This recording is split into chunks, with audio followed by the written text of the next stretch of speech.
Welcome to Living the Smarter Science of Slim, where we provide a scientifically proven lifestyle for long-term health and fat loss by eating more and exercising less, but smarter. Eat smarter, exercise smarter, live better. I am so ready for that. Hey everyone, Jonathan Bailor back with another bonus Smarter Science of Slim podcast. And today's show is certainly going to be a fun one and a unique one. We have a wonderful woman with us, a New York Times best-selling author who is all about healthy living and conscious eating. And one of the things that I really like about today's guest is she's an extremely positive woman, but she also recognizes, and this is going to sound a little funny coming from me, Mr. Smarter Science of Slim guy, that so much more is going on here than just science. There's a lot of emotional aspects, and there's a lot of spiritual aspects to what we put in our body, what we surround ourselves with. So Kathy Freston is here with us today to share some of her awesome insights in those areas. So Kathy, welcome to the show. Hey, thanks for having me. Well, Kathy, before we get started, certainly you've got all kinds of great work out there. People can check at kathyfreston.com and your book that just came out in paperback, The Lean. But what got you started on this path? Like little Kathy to today, adult Kathy. What was that journey like? Well, let's see. I started off writing about relationships. My first two books were about how to bring consciousness into relationships and how to understand the bigger picture of them. And so I sort of spread out into how to build a foundation for your life to, keep evolving and keep growing as a human being and getting better and better, because I'm all about self-improvement. Body, mind, and soul. I want to be happier. I want to be healthier. I want to be more energetic. I want to live a long time. But I also want to feel like I'm an active force in the world, like I'm doing something to make the world better. And that's part of my my spiritual growth, I guess you could say, is I'm always trying to better myself and contribute to a better world. So I started thinking, I've brought my consciousness around to relationships, and I understand that, and I have written about meditation and self-improvement and all those things. But the thing that I wasn't looking at all was food. I wasn't really conscious about food, and I was eating everything that I grew up loving, but I didn't really have any thought about it. So I thought I need to start really looking at the deeper levels of that so that I can be fully awake in this area and make conscious choices, know what's going in my body, how it's going to affect my body, but also how it's going to affect my soul, if you will. That inner, am I okay with what's going on part of me? And so that's how I sort of evolved into writing a lot about food and health and all of that stuff. I love it, Kathy, and it really hits on. I remember having this conversation with my mother, a conversation like this many years back, and I grew up in a very very religious house, a Roman Catholic household, wonderful parents, and they always quoted the chapter in the Bible, whatever anyone's religious denomination is. This is just a story about your body being a temple, and and just how certainly, and I don't want to get too far off the ranch here, but certainly in other areas of life, when we're dealing with putting things into our body, be it medication, be it the air we breathe in, or be it even more of an intimate setting, being intentional and being deliberate about that which we put into our body is top of mind. Why isn't it when it comes to food for so many of us? It's crazy, isn't it? Because I think we're just driven by several things. We're driven, obviously, by taste craving. We get all that sugar and fat and salt in our bodies, and it just makes us want more. And so we kind of go unconscious because the cravings are so strong. But we're also driven by tradition. And if you're anything like me, I grew up, eating spaghetti and meatballs, sometimes or often out of a can. And I, steaks and burgers on the grill when we could afford the steaks. And I had all kinds of, chicken fried steak and cheesy stuff and processed food. I mean, that's just how I grew up feeling like I related to my community. It felt like happy times if I was eating junk food. It made me feel like, yeah, now it's a weekend, I can relax, I can do this. So I think there are many forces that drive us to go unconscious around our food. And if we don't actively wake up to this stuff, someone else is in control of our future, because what we put into our body is going to show up. There's no free ride, Mm-hmm. I look around sometimes at college kids and people in their young 20s, and I marvel at what the body can do, because they can eat all kinds of bad stuff and just booze it up, so much, and their bodies still look good. But once you start getting into your late 20s, your 30s, the body can't do it anymore. And then people start blowing up. They put on the pounds that are so hard to take off. Mm-hmm. And, you see the results of all that unconscious eating. So I'm just fascinated by that. And I love the empowerment you get by really understanding what happens in your body and what happens in your soul when you decide to eat consciously. Like you're into science, I think that's so exciting. It's very empowering to know, if you do this, this is what happens. And I've looked into this very deeply, and then I apply it also to my emotional life, my conscious life, whatever you want to call it, my spiritual life. When I say spiritual, all I mean is trying to become a better person, Mm-hmm. someone who is thinking of not only myself, but the bigger picture. That's what I mean by it. And it reminds me, Kathy, of one of my favorite authors of all time, certainly an individual who has had a massive influence not only in my life, but on so many others, the late Stephen Covey. And he talks about private mastery first, or physical mastery. And once one can achieve mastery over the self, these public victories become so much easier. And the one thing, I also remember Bill Phillips, back in the day, the gentleman who wrote Body by Life, when he was not the major personality, when he was just getting started, he had these videos that he would put out, and they were stories of how people transformed their lives through their eating and exercise habits. And I remember in one of those videos, an individual said, "For me, what I eat is the one thing in my life that I have control over. Yeah. I can't control the way other people treat me. I can't, in some ways, I can't necessarily, like if you get a virus, you're going to get sick. I mean, obviously you can remove yourself from the situation but you know what I'm saying. But there's so much in life that's out of our control. And sometimes we might feel like what we're eating is out of our control, but it seems like it is something we have quite a bit of control over. But how do we help ourselves embrace that control? Well, I mean, I think weight loss is a great motivation, and a lot of people come in through that doorway, which is why I wrote The Lean. It's all about losing weight, and so I think it's a good motivation. I think disease, or the fear of disease, is a good motivation, but also I think just wanting to be full of energy and full of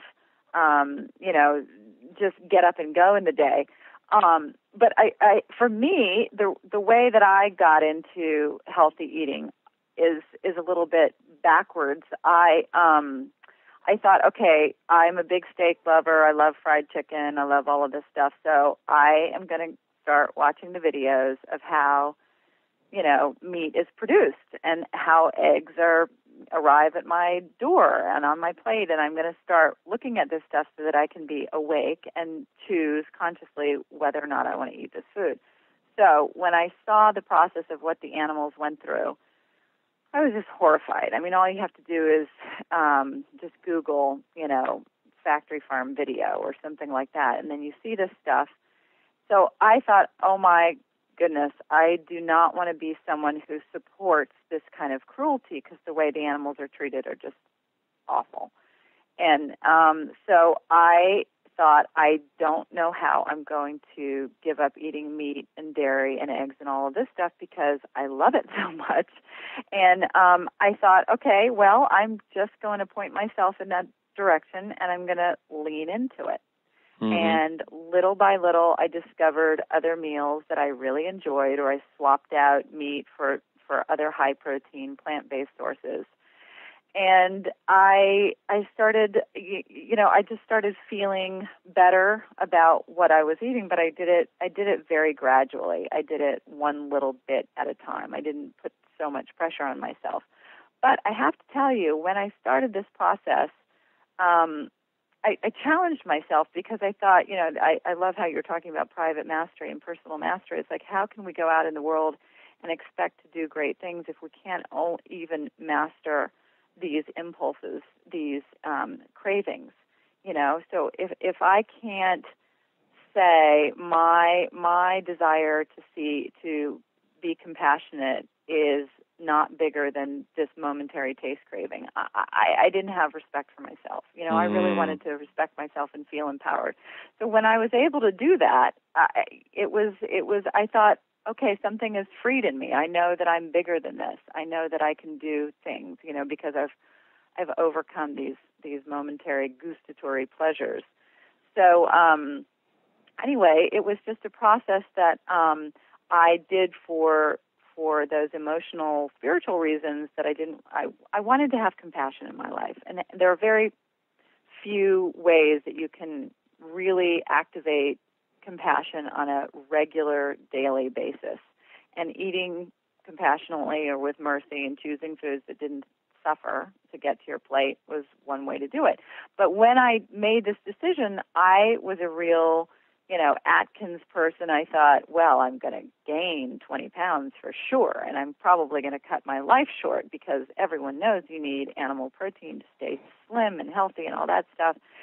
So I was really, really pleased and excited that the more research I was doing showed that, in fact, a plant-based diet actually lowers your cholesterol, it lowers your blood sugar, it increases your lifespan, it prevents all kinds of diseases like type 2 diabetes and heart disease and stroke and even certain kinds of cancer.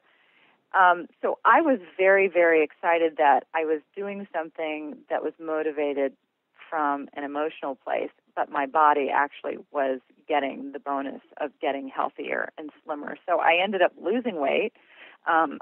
It's funny, I noticed the other day, I remember I'd always had cellulite on my thighs, and I really didn't pay attention to it for the last, I don't know how many years, or just whatever. My cellulite is gone.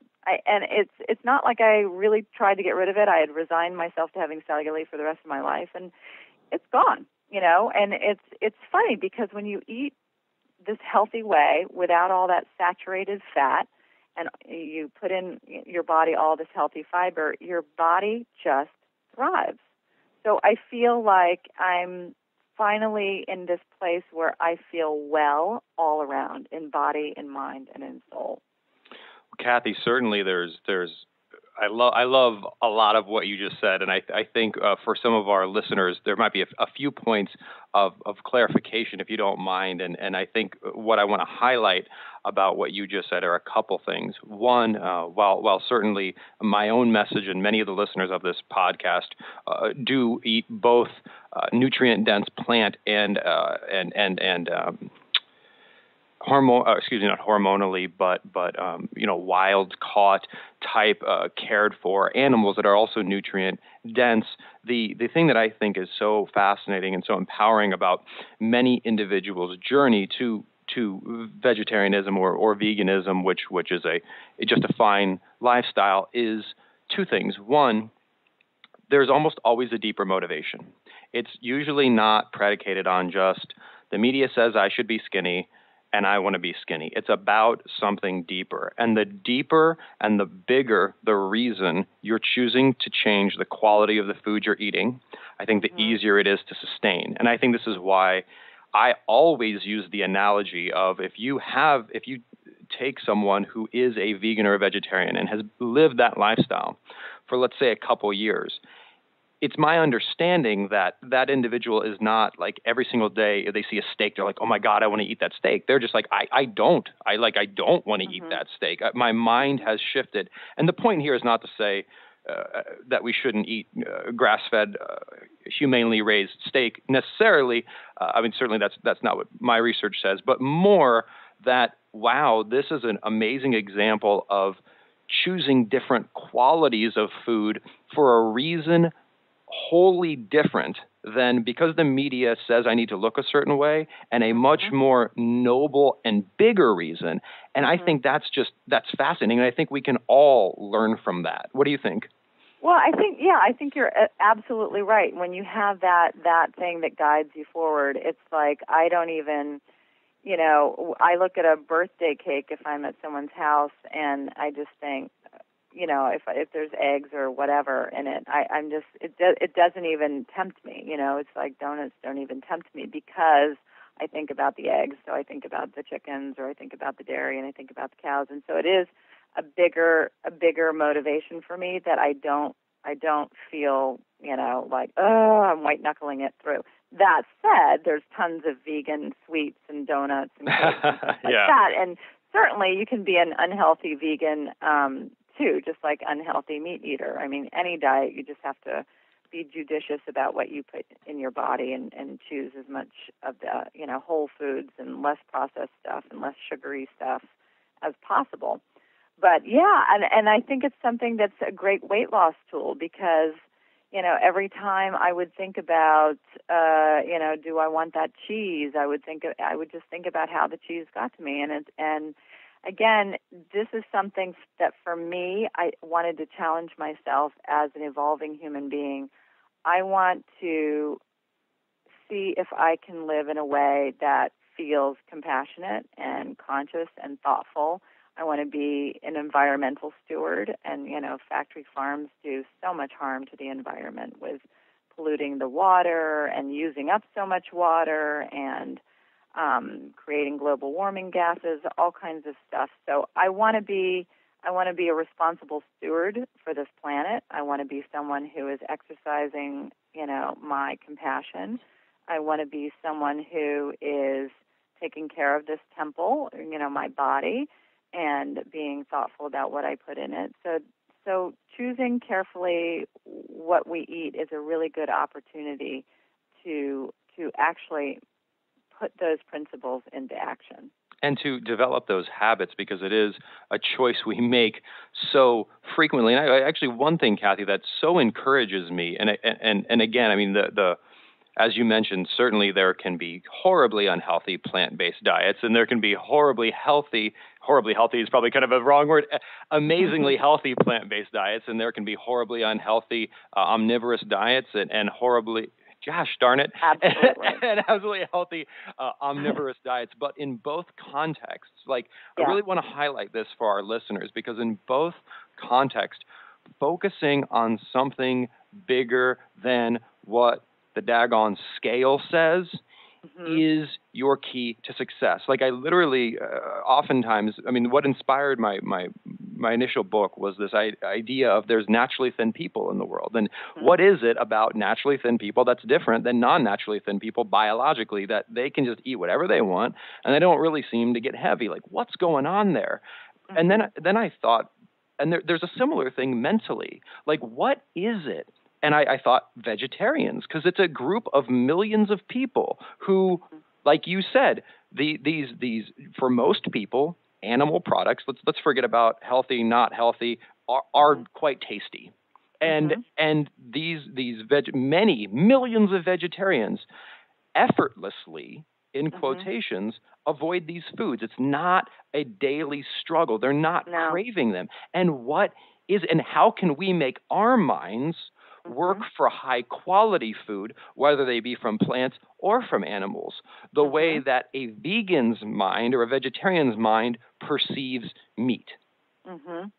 Yeah, you got to think about what's important to you, and make choices that are in alignment with those values. And your food is that foundational thing that builds out your life. I mean, it's the most elemental thing we do is we eat. And so to apply, we say we want to see, for instance, I'm always thinking, gosh, I would love to see a kinder world. Okay, well, where can I apply kindness in my day? Where can I Where can I go the extra distance and apply, mercy or responsible stewardship? So these things start at home on our plate, and then they branch out. They get bigger and bigger, and I do think, like you said, to have that bigger purpose, it pulls you forward. It just propels you into the best part of you, your very best potential. There's something that feels so good when you are thinking not just of yourself, but outside of yourself. It's not just about you. So you're not mired in that self-centered fear or self-centered anxiety anymore. You're thinking about something bigger, that's something really important to you, and then everything else just sort of falls into place, And by the way, I really love that we're different, that we eat differently, because I think that there's room for everything. There's room for everybody to eat the way they want to. And I think both of us are saying the same thing, is that you can just apply consciousness to what you're eating, just to be thoughtful about it. Consider the source, consider what it does to the body, consider what it does to the planet, and then, like Gandhi said, be the change you want to see in the world. So if we want to see a cleaner planet and we want to see, more kindness, how can we activate that in our personal lives? And that's very exciting to me, because we get to be real forces in the world. Absolutely, Kathy. And I love also the imagery you painted in terms of the mental exercise, for lack of better terms, you went through that caused you to change the quality of food that you focused on. And I see actually with a lot of this research, which is now becoming more mainstream in terms of these, let's call them edible product manufacturers, and just how intentional and deliberate they are about manipulating us at a neurological level, the same way, say, a cigarette manufacturer would.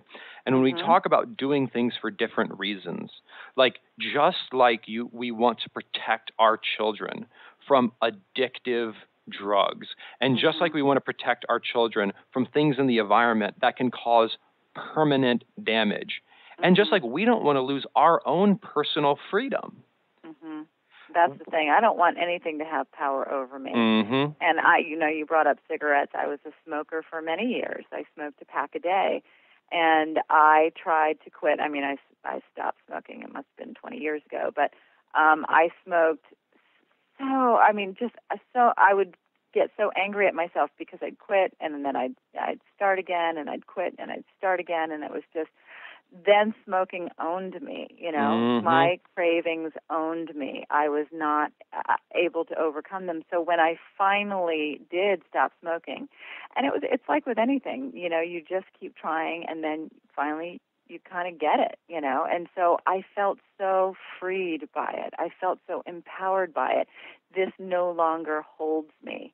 And now I used to be a sugar addict. Oh my gosh, Jonathan, you have no idea. I couldn't eat a donut without diving into 12 of them, And now I look at, a box of donuts, my favorite donuts, and it's like, I'm not in its thrall anymore. Yeah. And I think that comes from what I've talked about in the lean a lot, is crowding out. And that's a term used in nutritional circles, that instead of just cutting something out, you crowd it out with something healthier.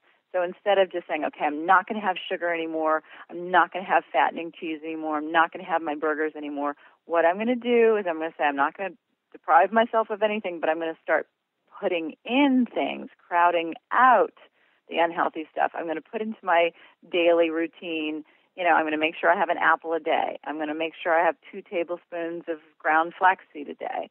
I'm going to make sure I have at least 8 glasses of water a day. So I'm going to make sure I have at least 1 big salad a day.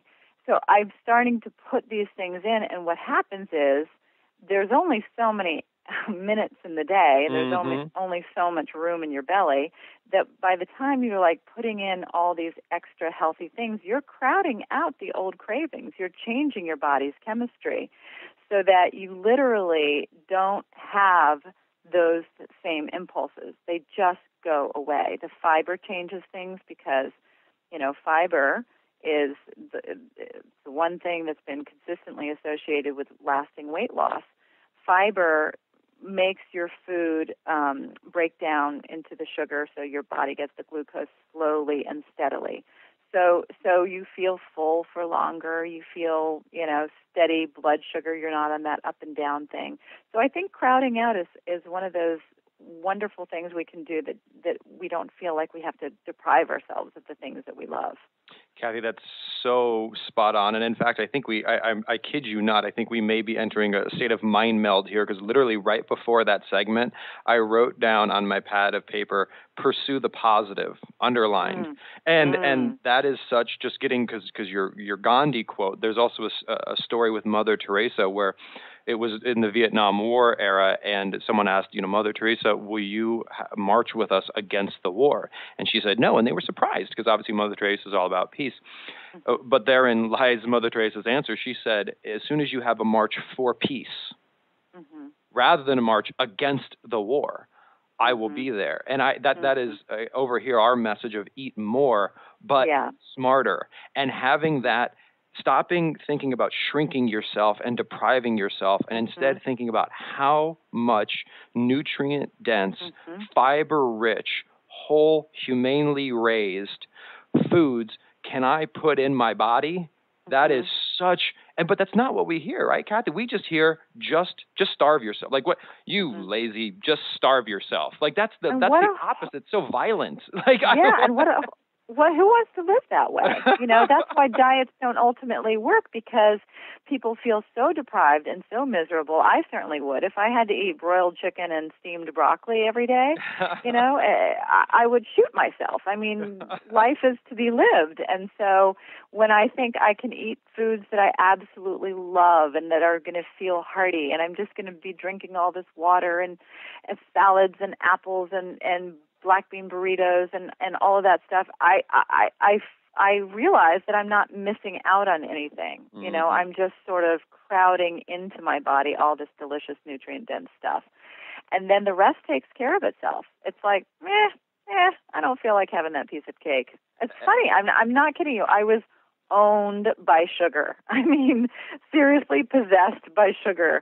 And I could care less about it now. And not to say that I never have it, because on my birthday, my friend makes me cupcakes. And, at Christmas, I'll certainly, enjoy things. And, if I'm at someone's birthday party and there's like some, vegan cake, I'll definitely have it. And so it's not like I don't indulge in those things, but I'm not enthralled by it. I'm not like under the spell of it anymore. And that's what I think leaning into a healthy diet does, and crowding out the stuff that makes us fat and makes us tired and all that stuff. We're not worried about cutting it out. We just keep feeding ourselves the good stuff, and then our body just gets right, gets into alignment. And in fact, Kathy, just building off what you said you won't be missing anything. And in fact, not only will you not be missing anything, but you will avoid missing things that you don't want to miss. For example, not being around for your grandkids.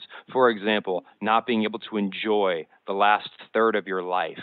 For example, not, being able to move around without feeling terrible. Like let's recognize that if we don't fill our lives with all of this good stuff, we will miss things, and those things are a lot worse. Oh, it's rough. I right? mean, it's really,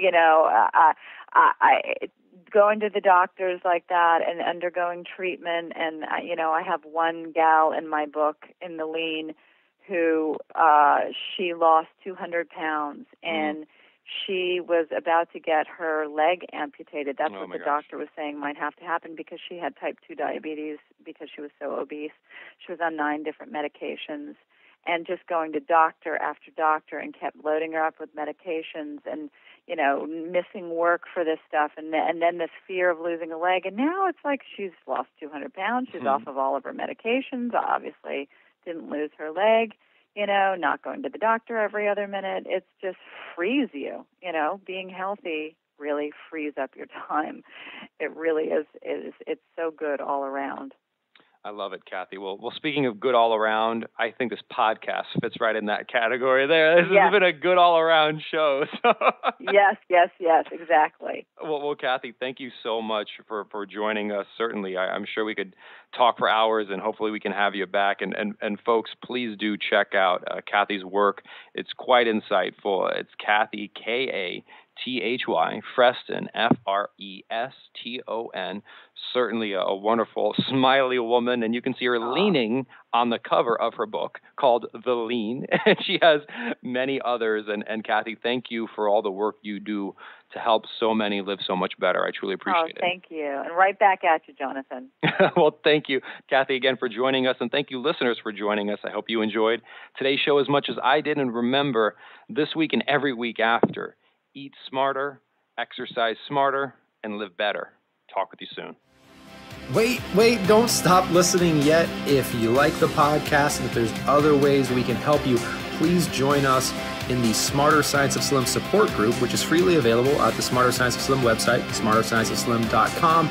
There you'll find all kinds of free recipes and success stories and just all kinds of fun stuff like how to help your kids go sane and just great community content.